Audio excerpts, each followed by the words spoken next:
Over the past 10 years, human trafficking has grown exponentially. It's in our country, our cities, our homes.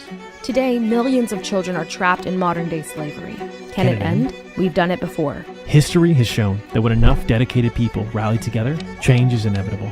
All it can take is 10 minutes, 10 letters, $10. 10 people telling others about the horrors of this industry. Human trafficking is the human rights issue of our time. But it doesn't have to be. Let's end it.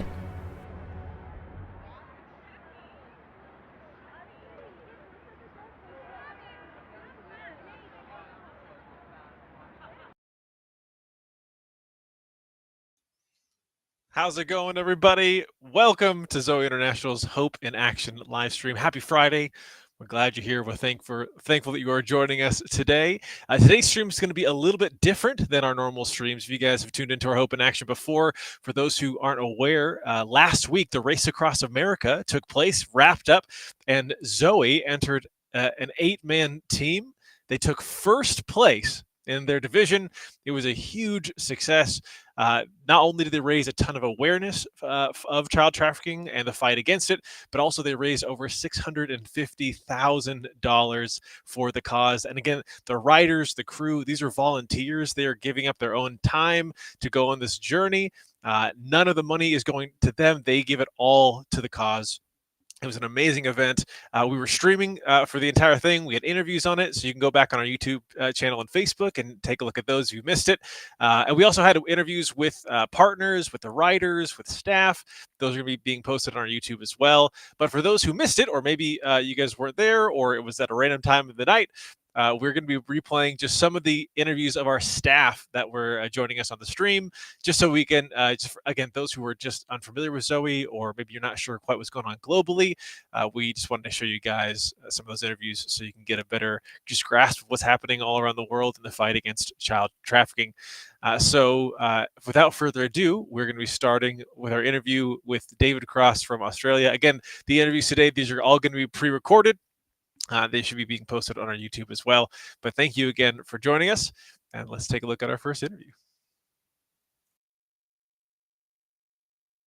David Cross to the stream.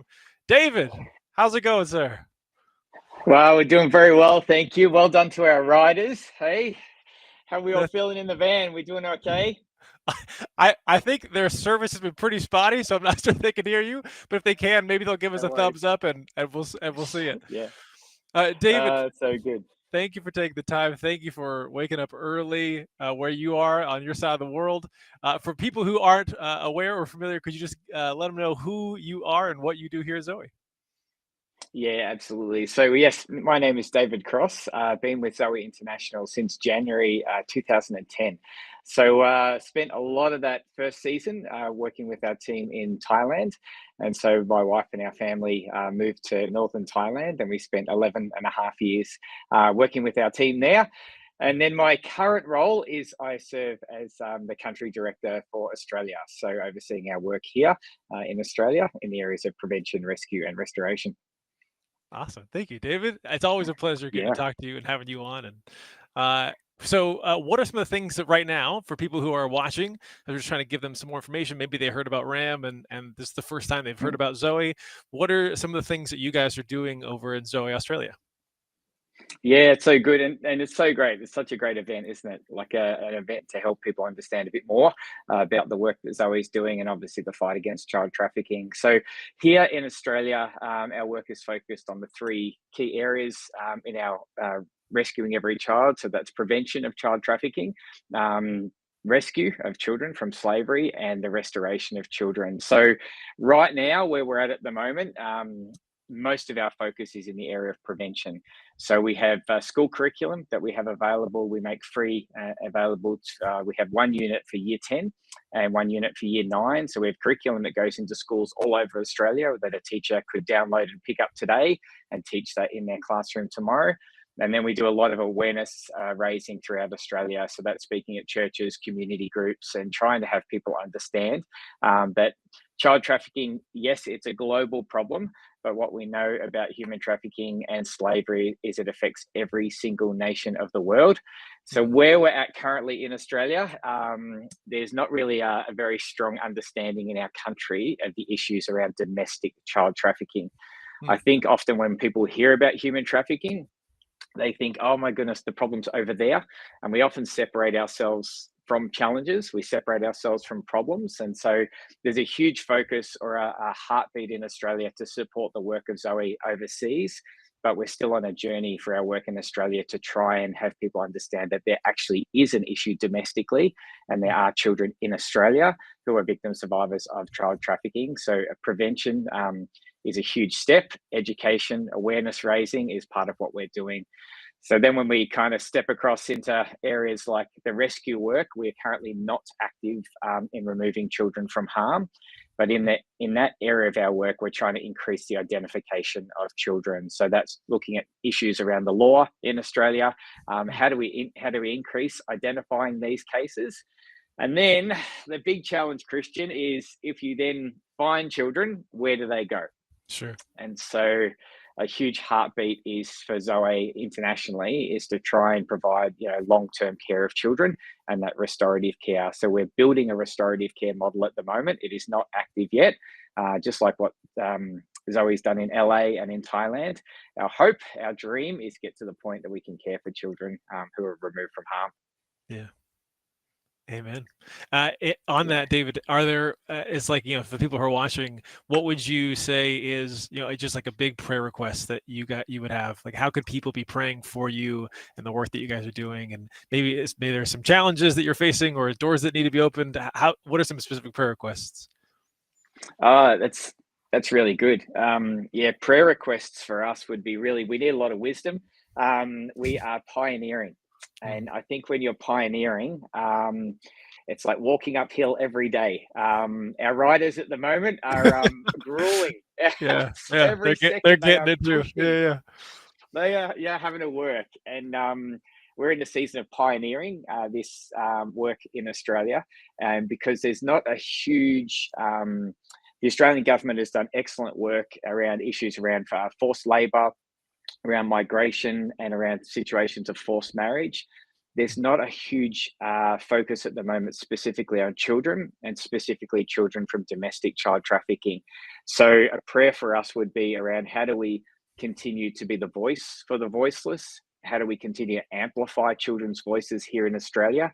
And really praying into the work that we need to do alongside government and law enforcement, because it's going to take consistent effort. It's going to take us all working together to identify more children. And so we really need prayers for our team as we're stepping towards doing more work with government and law enforcement. So good. Thank you for sharing, David. When you see, something like what's happening with RAM, right? You have these 8 riders and all these crew members who are just getting together, and they are sacrificing a ton of their time and their resources to raise awareness. What is it like? What is it about events like RAM that you feel like really are so essential in raising awareness, and what are the importance of these type of events? It's a really good question, because I think what I love about events like this is that people get to use their gifts, abilities, and skills, and they get to apply them to something like this. So it's really interesting because it's going to create very much needed awareness around the issue. I mean, we have a group of crazy people that are riding bicycles from one side of America to the other, and their why is pretty significant.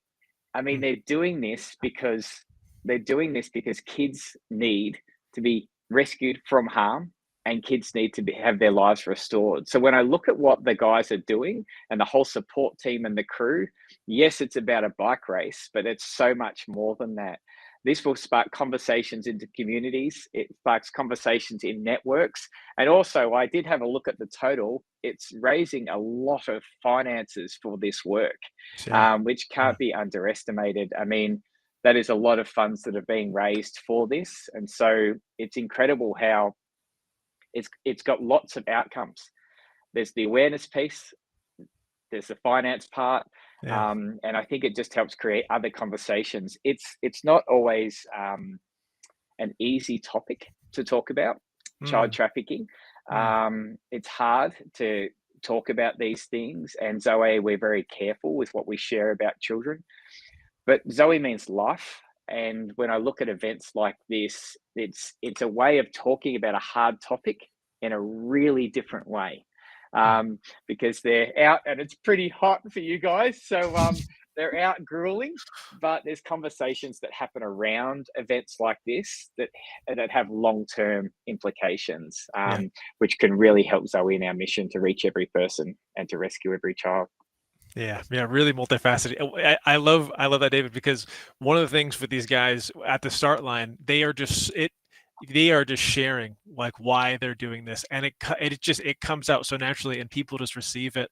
And I think a lot of times, like you said, it's a heavy topic, and people really don't know how to address it, but they just share. There's like, hey, this is going on in our world, in our country. We don't want to stand for it, and this is what we're doing, and it really makes it really practical. Yeah, and I love about that is like when we hear about significant challenges like this is a massive issue. Sometimes we can push it away and we can be like, well, I can't do anything about that. I'm not a social worker, or I'm not a lawyer, or I'm not Right, law enforcement. right. But I think a better question to ask ourselves is, what can I do? Mm, What's my part? What's my one thing that I could do that could make a difference in a child's life? And I yeah. love about this because it's so you don't automatically go, let's Ride a end bike. child trafficking. Yeah, So yeah, it's not a perfect link. But that's what I guess I love in the journey with Zoe is we find all different people that are like, well, I can't move overseas, or I can't join the team in our country, or I'm not going to change my career. I'm not going to become a social worker or yeah. Mm, step into law enforcement. But what can I do? And this is something that I can do. I can use a passion that I have.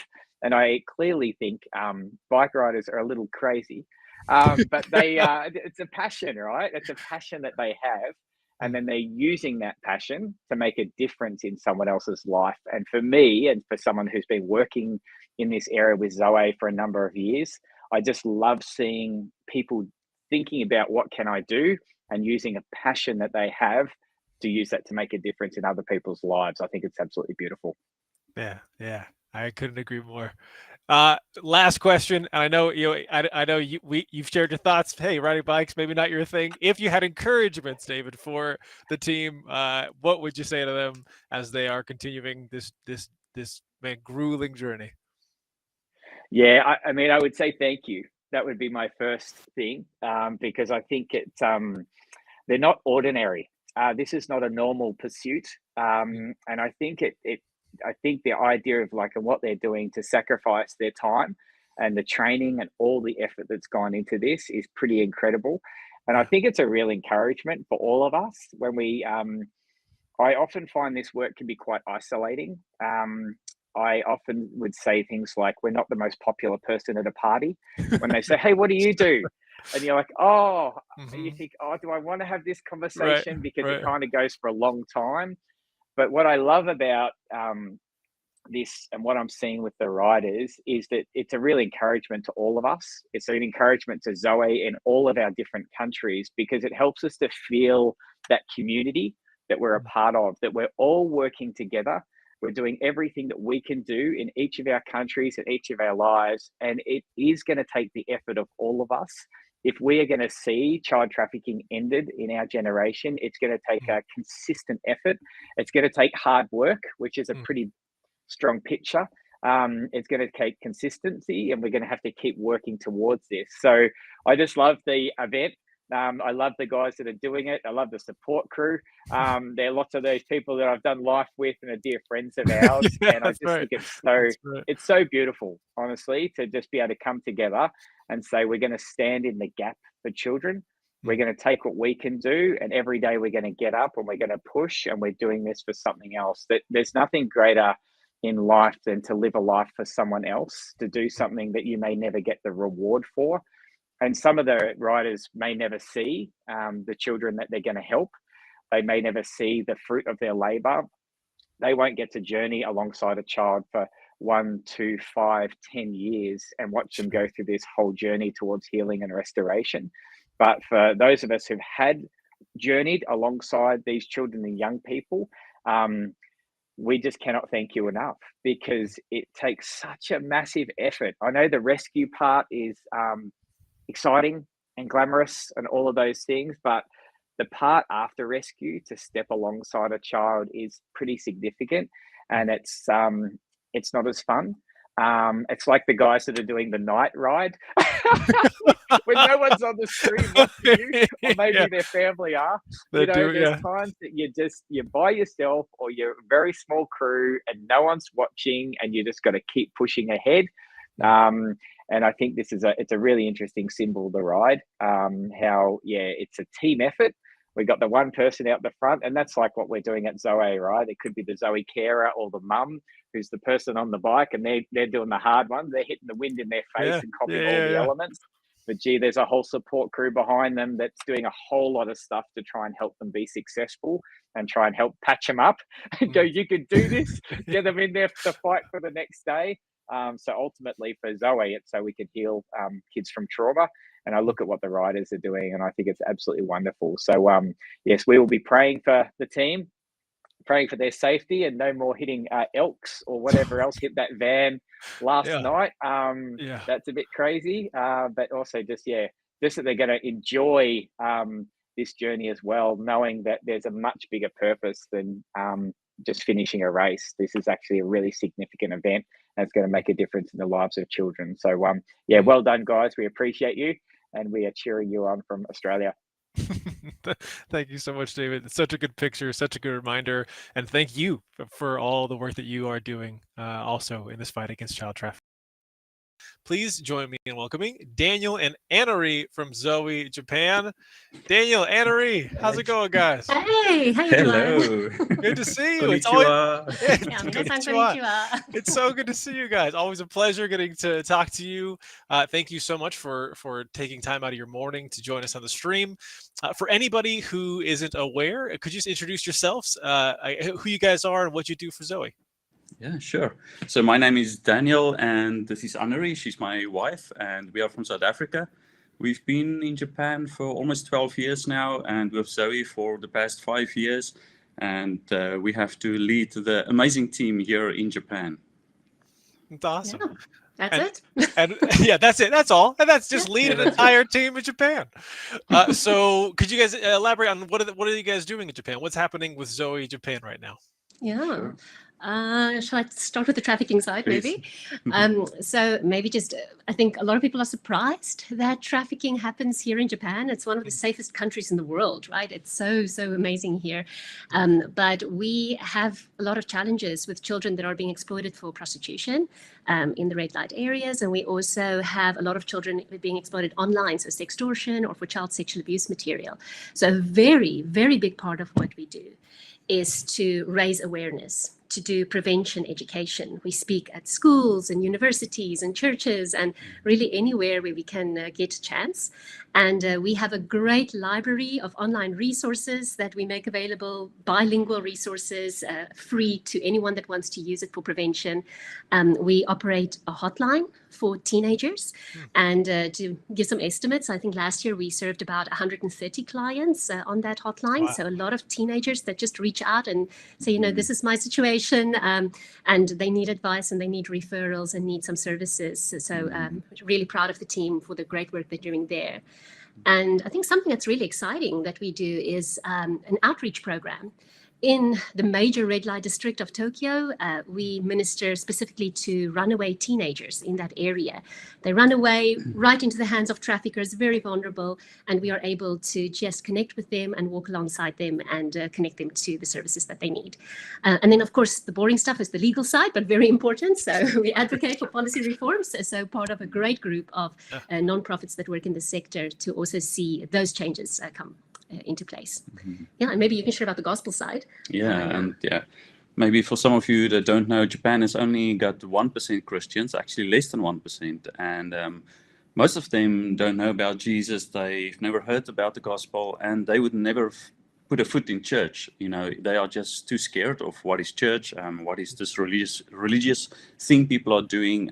So one of the things we do is we produce Japanese testimony videos, and these are just basic, amazing life stories of Japanese people that came to Christ, and most of them actually came to Christ without Western influence. So these are really putting the Japanese people on the front lines with the gospel, sharing their story, and it's just been an amazing journey. I think we've got now about 18 or 19 testimonies out in the field, and it's just great to hear those stories as well, just to see how God is moving in Japan. That's awesome. I mean, so from the prevention side, with the reach and from the reach side with the gospel and the rescue side with the prevention work you guys are doing, it's incredible to hear what's happening in Japan. Are there any like misconceptions that you guys feel like you run into as you're kind of explaining what you guys do to just the people in your community or in your area? Oh, absolutely. I think every country, every culture, right? So I think the first thing is that there's definitely an understanding that trafficking is only something that happens cross borders. So it must be foreign kids that are being brought in or going out, or Japanese children that are being kidnapped and being sent abroad.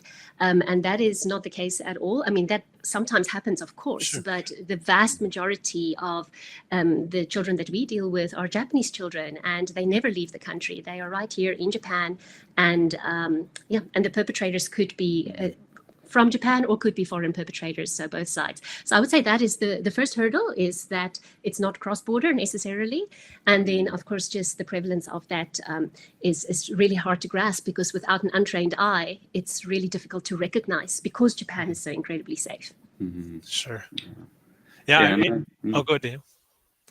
Yeah, and I think for us, if you ever want to, if you meet people on the street or wherever, if you want to cut the conversation short, you just say something about human trafficking. People don't talk about it, they don't want to talk. Yeah. So there are, and the misconceptions, victim blaming is very big still in Japan. So we are working a lot on that, because it's children. Their brains have not been fully developed. They can't make rational decision making. Is very difficult for them. Obviously you can't do victim blaming, but the whole industry, we all fight against victim blaming. Yeah. But I have to say, we're really excited to see big changes with these challenges. So there's just so much education happening, and survivors stepping forward. We have a great testimony ourselves from a survivor sharing her story, and it's powerful, and it's just changing. So I think as people become aware, their hearts change and they just want to engage. So and especially for the children, I think they do victim blaming themselves, So I think last year we had just over 600,000 children engaging with our website, and discovering a lot of them discovering they are actually victims. Wow. Yeah. It's amazing. I mean, the more, we've been doing these interviews for the past few days, different people, different countries. And I mean, it's just such a common thread that comes up that, everyone thinks, oh, this is an issue that's happening somewhere else. It's not, it's not happening here. And that's kind of like what everyone's saying. So it seems like everyone's wrong. It's all happening around us, right? It's happening in our communities and our countries. So thank you guys for the work you're doing. Kind of transitioning now, obviously, we're here. These riders are racing. They're going across the country on their bikes with the crew behind them. What would you guys say is, what would you say is kind of important about events like this? I know you guys do events in Japan, and if someone's kind of watching, these guys, they're just riding their bikes. What would you say is the importance in this type of work in fighting child trafficking? Oh my goodness, this is huge. I mean, what these cyclists are doing, you guys are amazing. It's just, you guys put on this huge, bright spotlight, shining it onto this dark issue in society, and you just bring it to light. So many people are just become aware of child trafficking and how it's happening. So this is so big. For us, even our journey, it started with a public small event. That's the first time we heard about trafficking, and just everything we talked about the misconceptions. We had those misconceptions, so we had to learn. But a public event made us get into the fight full time. That's what we are doing now. So these events are enormous. It's just so big, and not everyone is called to the front lines, but everyone can do something about trafficking. everyone has got their own unique talents and skills, and you can pray and just see how God leads you to use that for against human trafficking. So Yeah. good. Amen to that. I agree. So good. It's exactly that. It's so non-traditional. And, this year we decided we're reposting all the content that you're creating on our social media, nice. just putting the Japanese text with it so people can understand. And we're seeing engagements from people Wow. that have never had an interest, but they're interested in this event, right? love And it. in learning. So how awesome is that? Yeah. We are reaching people that we never would have reached with our traditional traditional marketing materials. So, it's amazing. You guys are wonderful. Thank you so much. So cool. Well, we were talking about how even at the start line, when all the other bikers in the groups are there, I mean, these guys and the crew are just they're just sharing what they're there for. They're letting people know about the issue, and it's just cool to see. I mean, they are raising awareness everywhere they go. Yeah. Absolutely. A few more questions for you guys. Again, thank you so much for joining and taking your time. How could people, if someone's watching right now, we've been asking this of the different interviewers that we've been having. Someone's watching, and maybe this is the first time they're hearing about this issue, right? They saw a news article or they saw a post, and so they're checking it out, and maybe they're feeling overwhelmed. What is something that you would, how would you encourage somebody to join the fight? What's something you would tell them? Yeah. Maybe I can share a few things. I think the first thing is prayer. That really is the foundation. And we see just walls coming down and great doors opening when people stand together in prayer. And it might be hard to know what to pray for. So if you kind of feel that tug at your heart to start praying specifically for Japan, for any country, please pray for every country. But we have a prayer guide on our website. You can find it. It's going to look something like this. This one is Japanese, but there's an English one too. And you can just get a description of the different issues and prayer points. And that is really, I think, the foundation. But then an easy way is to engage online, just sharing posts, sharing with friends. If every person that watches this today shares with one other person, then we have doubled our impact. So getting the word out there is so important. And then, of course, creating opportunities for organizations like Zoe to share more details, to be able to conduct seminars or do different events.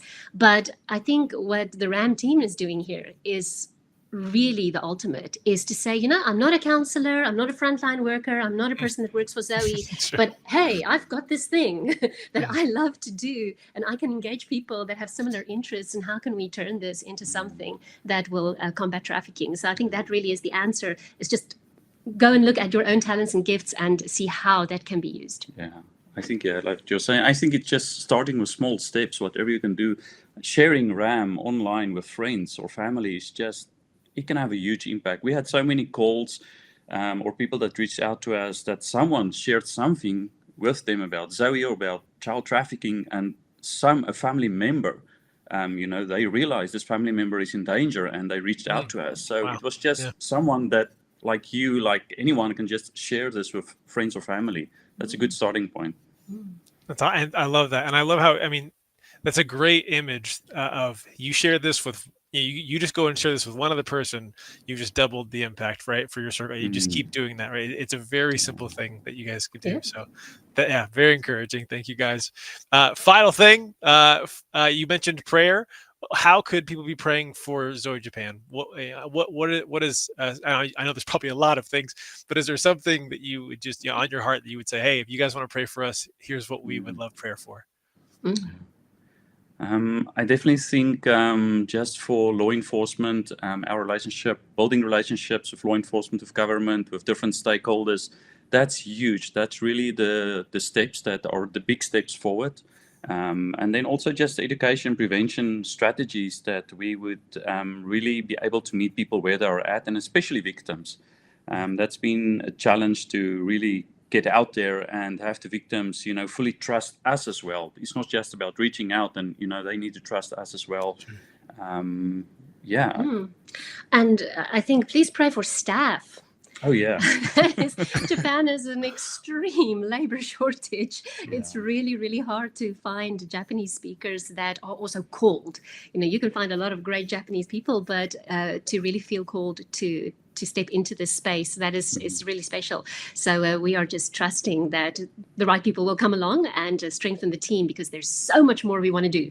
I think we have to triple our team just to get started on the vision we have for Japan. So I love it. yeah, really excited to see what God's going to do there.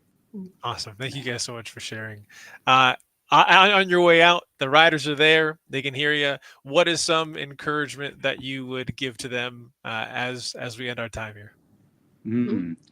Well, you guys are awesome. It's just know that Zoe Japan is standing behind what you're doing. It's really huge. And also, please remember, as you're riding, when you started out at the finish line, and Starting line. the starting line, starting at the finish line, when you started out, there were people that didn't know about human trafficking. And because of what you're doing, every few seconds, someone new hears about human trafficking. They are made aware.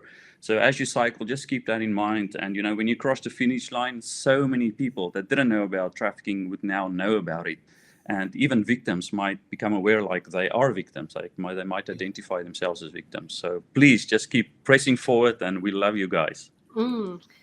Guys, inspire me, your endurance. It's incredible. So we're cheering you on, absolutely. And you make it look so cool. I think, when we do these presentations, it's so boring, but you guys really raise awareness in such a fantastic way. And it's so impactful. As I said earlier, you have already been able to reach Japanese people that we never would have been able to reach. So cool. Thank you so much for doing that. We are behind you all the way. We check before we go to bed. We check when we wake up, and we're cheering you on all the time. So thank you guys so much. We love you. So good. John, if you hear that, that's for you as you're getting ready to go out. I see you're suiting up. So take all that encouragement with you out on the road. Well, Daniel, Anne-Marie, thank you guys for your time. Thank you for all that you do. Thank you for your sacrifices. Thank you for the work in Zoe Japan. It really is making a huge difference. Appreciate your time today. Thanks, Christian. We appreciate you guys. Talk to you soon. Bye-bye.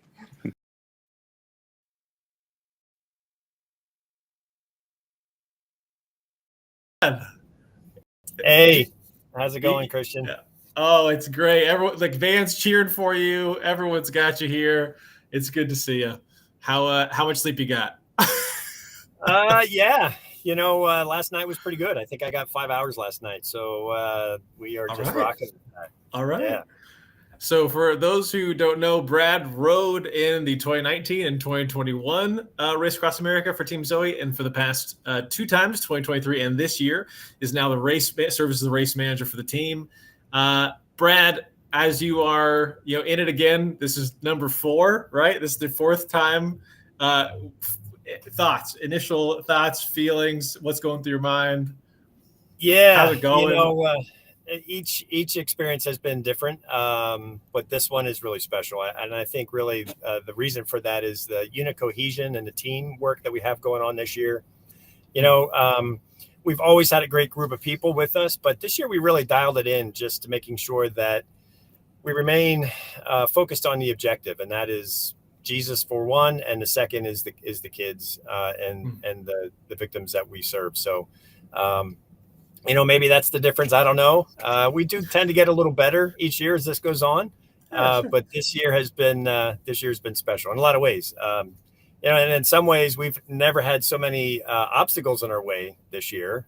We've had a number of very interesting incidents that have happened this year. Yeah. But every year's great. This year's amazing. Yeah. Nice. You're getting some elk guards maybe for the cars moving forward for 2027. Yeah. There's elk, there's deer, there's vehicle fires, there's tornado warnings. There's kidney stones. There's, I think I'm missing something in there. Torrential downpours, 25-mile-an-hour headwinds. So another day of Race Across America. You That's betcha. right. Yeah. So Brad, take us back to the beginning. How did Zoe first get involved with the Race Across America? How did this all begin? Yeah, this all started. My wife Lori and I, who's manning the follow car, and this is her 4th time. So she's been neck and neck with me and arm with me with this whole thing. This is her passion as well. So in 2018, Lori and I were missionaries in Thailand with Zoe, and at that time, we were just looking for innovative ways to spread awareness of child trafficking and to help Zoe raise funds. And as avid cyclists, we decided, or came up with the idea of what if we rode our bikes from Virginia to across country, Virginia to California, as an awareness project and as a project to help Zoe raise some funds. We invited a number of cyclists with us at that point, and I think that trip, I think we had 47 cyclists that would race a ride with us, either for a day or 2 weeks. But as we were riding across the country, just by happenstance, we were on the same route as the Race Across America, coming the opposite direction. Oh, no. And as we saw this taking place, my passion, I saw it was a race across America, and I was like, wait a minute. And I remember as a child growing up watching the Race Across America on the Wide World of Sports. So we were captured. And then the conversation started occurring between the cyclists that were on the ride with us. We had a couple of really hardy guys that were like, hey, let's look into this. And when I looked into the Race Across America, we also saw that most teams raise funds and awareness for their charity of choice. So it was just a perfect match for us to look into this whole process. And so it was a natural fit. That's how this whole Race Across America and Zoe thing came together. I love it. I love, Brad, one of the things that is so cool and encouraging to me about that is something that we've heard in the interviews, where when it just doing something that you're passionate about, right? You can take your hobbies, your skills, things that you love, and God will use that for his glory if you let him, right? And so I don't think when people first think, how do I help fight child trafficking? So it's like, I don't ride a bike. Like, that's not the first thing that comes to mind, but you guys are doing it, and it's been incredible. It's been this huge, amazing thing that has been used to make a huge difference. Yeah, I mean, it's absolutely been a blessing. When we do our passions, God instills these passions in us, and when we do them, it's really great. If it's a healthy thing, it gets us off the sofa, out into the world, etc. But we found when we do our passions for the betterment of others, however we use that, God does some really cool things with that. And, one of the things I love in this is it provides, there's like 20 some of us in this whole cyclist and crew team. It gives the cyclists a passion to ride their bike and they get to go to war and to battle for these girls in ways that they didn't before. And they get to do it in the process of their passion of cycling. And there's so many servants on this team as well that just love to serve. And it gives them, the opportunity to use their skills and abilities and their passions to serve in a way that's, kind of different and unique. It's awesome. And one thing, even just the brief time I've gotten to share with these guys, all the riders and the crew, I mean, they are fired up for the cause. And it's so cool to give them an outlet to do something about it outside of just like, well, I guess I'll just give to it. Yeah, I mean, like they get to put that like fire, that righteous anchor to use, which is really cool. Absolutely. And real quickly, just that the cyclists are men of God, they're dads, and it just gets them just this kind of this push for them to just become warriors on their bike, and we don't always get that opportunity. Totally. Yeah, really cool. So you were a rider. You're in 2 years riding, 2 years now as crew behind the scenes. What's it like what was that transition like, and what are the biggest kind of contrasts that you've seen? And do you have a preference for one? Yeah, that's a loaded question.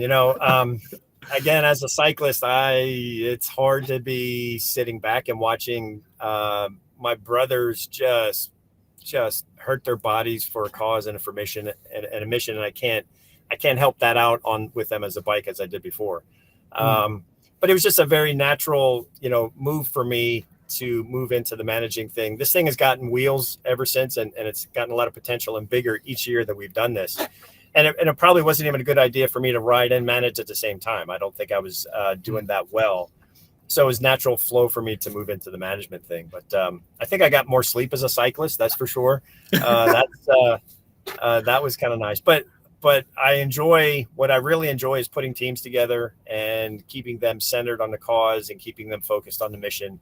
And we did get to do some really cool things with sharing stories of girls and women that we come in contact with, and let that become the fuel and the fodder and the passion for this whole team to cohesively work together. Our motto has been "Their freedom is our fuel," and that's not just a kind of tongue-in-cheek thing. That this whole team really is doing this to give freedom and voices to people that need freedom and voices. Yeah. I mean, Brad, it's clear that the gifts you have, organizing, mobilizing, encouraging, are being put to amazing use with this crew and this team. So thank you for what you've been doing. Has over the years, has like your perspective as you've been doing this on the mission, like deepened through what you've done, both as a writer and as a crew member? Has it taught you anything? Oh yeah, absolutely. When you see other people passionate about something that you're passionate for, that just fuels the fire. We're better together, and this is not defeating human trafficking is not something we can do individually. You need teams to do that. But when I see the people that I love and the people that we brought into this, when I see them passionate about it, man, I mean, that just fires me up, not just for RAM, but just because we are on the front lines. And sometimes we need to see the passion of others that affirms us in our position, that affirms us in what we do. And we're hearing from Zoe staff all over the world how much these cyclists are inspiring them to stay in the trenches and to stay in that work. And does it get any more beautiful than that? That's so really cool. That's awesome. Do you have, over the years, is there like just a really fond memory that really just jumps out or stands out to you, or a moment? The 4 times you've done this. Yeah. Honestly, there's just so many that I can't say that there's any one of them, but there's been times just, I would say, as cyclists, just battling out when you got nothing else to give. Your body starts breaking down after this, as your body breaks down, but so you're not always getting a lot of sleep, and that starts breaking down all the other emotions and stuff as well. So I would say, one of the things that I have the most fond memories about is being in a van and being a part of a cycling team that is just giving 100% to something. And as your body is sort of deteriorating, and as you're, everything just is start going away, how the team collectively inspires each other, keeps pushing each other, keeps watching each other's backs. That's probably been one of my most favorite parts about this project. That's awesome. This morning I was tuning into the stream and watching the night shift. They were almost done, and they're all just like singing songs together. Yeah, it's just this like moment. Like, man, these guys have been riding their bikes all through the night. They grew all through the day, and yet they're still laughing, smiling, bonded. There's life there, which is really really cool. So I'm sure that's really. To be that close to it and see it, I'm sure that's a great memory. For sure.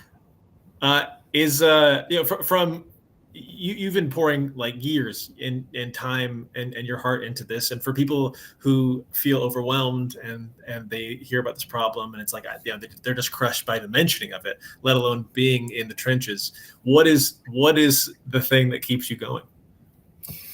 Yeah, another loaded question, but I'd say every once in a while we get a pure glimpse of restoration of someone that needed help, and we came in and offered everything that Zoe does so well.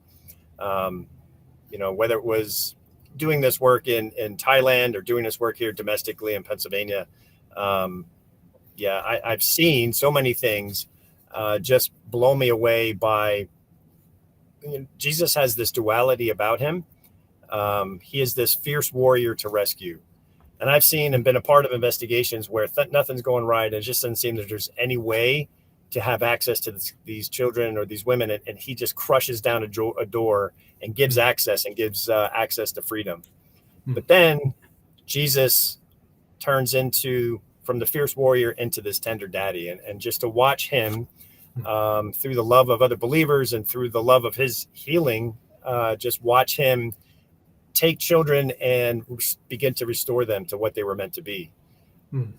That's why I get out of bed in the morning. And that's why this mission has just captured my heart. And when I first started seeing that, I just remember having this conversation with Jesus and saying, like, I can't even encapsulate my thoughts and processes around this whole thing, but whatever it is, I went in.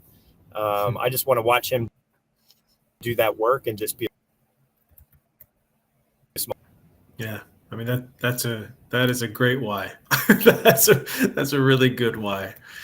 From your vantage point, you're the Eastern Regional Director. For people again who maybe aren't familiar, or you have such a unique view of the impact that RAM has on what Zoe's been doing in the U.S., especially on the East Coast. Can you give just some, just like a really just like, hey, this is what I've seen, and this is what encourages me of what this race is making possible? Yeah, there's, we're mostly from Lancaster County, Pennsylvania, and Lancaster County is a really special place. It has a different, everybody's a little proud of where they come from, but I'm glad to be a part of where we're from. And most of the crew, almost all the crew, all the cyclists are from Lancaster County, Pennsylvania. It's just a really unique place. And one thing that RAM has done is just in our community, people. And again, that's another, it's kind of like why we do RAM, because we can't go on rooftops anymore and shout, hey, this is the problem and this is what we need to be doing. But RAM naturally does that for us. All this excitement, all this potential, the whole RAM thing is going on. And people from Lancaster County, because we're a Lancaster County team, are like, what's going on here? And it naturally focuses attention on something. And then we get to organically talk about human trafficking. We get to organically talk about what everyone can do to stop this problem. And that's been such a cool blessing. I heard David Cross the other day say that, human trafficking is a hard conversation to have with people. It doesn't naturally, organically come up in many conversations. But when you do a process and a project like this, people are looking at what? That's crazy. 8 guys riding across the country in 6 days. That just doesn't make any sense. Okay. Well, now we have their attention. Now we get to talk. This is our why. And this is not just about cycling. It's not just about a group of people coming across the country. It is about using our passion for the betterment of others. And hey, there's this thing called human trafficking. And we've naturally and organically really been able to spread the word of what human trafficking is and how to combat the problem. Awesome. Yeah. It's such a practical invitation that you let people almost take themselves to start talking about the work that you're passionate about. Final few questions, then I know you got to get back to, you're on the road. You got to get back to all the things that you're doing. Do you see this continuing? I mean, it's been 4 years. This has been a journey. In your heart, is this just like, yeah, this is what I'm doing? I'm going to do this as long as God has me doing it. Do you feel like, 4 was good? Maybe that's it. What is the hope for the future of Zoe and RAM? Yeah, that's a great question. I don't know the answer to that. I can say this, 4 times is a lot. And then this is just a huge project. And, I wish that this could be my full-time job, and it's not. RAM on top of this is really a 6-month project at its very least, but we're always working on some component of RAM. RAM fits on top of the work that we're already doing, and the work we're already doing is a full-time job. So it's just I wish I could give more to this project. So all that to say, I've been getting a little tired about, it's a lot. And, this doesn't move without key volunteers, volunteering tons of time. And we have a cyclist, Nate Aiken, he's done this. He's raced 3 times. We have a number of volunteers that have volunteered every time we've done this. And this is just a huge project. And we're all kind of assessing, like, this is a lot, and what do we do from here? Sure. That was going into this year. This year, there's just been this ignition, and there's just been this fuel that has been different in other years. And whether it's how we describe, how we shape this thing, or how we, as a team, just gelled and all about the mission. We've had a lot of RAMs, but this year we are just all about the mission, pouring our hearts out for this thing. After this year, we're all just kind of like, this is so awesome. And see again, so tight that, man, we've got to do this again. So I don't know, it's one thing myself as a staff member to do this, but to ask volunteers to do this, we just have to, after this one, we just have to get a check on, okay, key people, where are we at? and how you feeling, and you got more in Sure. you with this. Very reasonable. I don't know if you just saw, we had Dutch Fisher on. He was kind of talking about before we interviewed him, and he was like, I've been watching this and I'm feeling like maybe I got to get back involved. I got to do something. So the fire is not just within the team; it's spreading, Brad. So day at a time, I'm sure. Yeah. Well, any final things, Brad, you want to share or say? I mean, I was gonna say, what do you want to say to the guys? But you're with the guys. But is there anything you just want to leave the stream with? Not everybody is cut out for this work. But when you look at human trafficking, everybody can do something. And so I just hope that this project, if you've seen the live stream, or if you know a cyclist or a crew member, and you're wondering about human trafficking, and there's a passion or something to do something about it, you can do something. And not everybody's meant to be jumping into trenches with the frontline workers, but you can do something. And, whatever that is, I just ask that you explore that a little bit, ask some questions. And one thing I often say to people that want to do something, but they're not sure what to do, just know that human traffickers, they prey on vulnerability. And that phrase just ignites the righteous anger of like, preying on vulnerability, really? But without vulnerability, human trafficking doesn't exist. So one direction I always send people is, in your life, in your community, in your sphere of people that what vulnerability is, you see it, and do something about that. Attack that vulnerability. What a trafficker does is he comes in and he sees these vulnerabilities and he starts manipulating all of those and get him in a position where he can begin to use these people however he sees fit for his benefit, and it exploits them. So attack vulnerability. If you have this passion about human trafficking, you want to get involved, attack vulnerability. Just get to work and just do something. Reach out, love others, become that caring, trusted person in the young person's life to protect them. And then I think lastly, just if you've been inspired by this, about what a collective group of people can do, then do something with that. Just don't be inspired. God doesn't inspire us to non-action. He inspires us for action. So just do something with it. Well said, Brad. Well said. Well, thank you so much. Just from the bottom of my heart, I know everyone who knows you's heart, Zoe's heart, just thank you for using your gifts, your passion, your heart to do something that makes a difference. And it's really cool to see how God has used you and everyone there to rally people together for such an amazing cause. So appreciate you, and go enjoy the final 24 hours of this amazing race.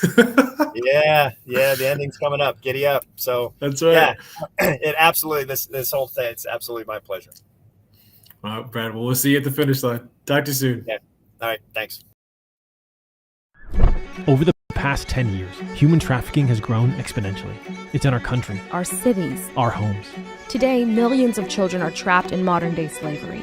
Can it end? We've done it before. History has shown that when enough dedicated people rally together, change is inevitable.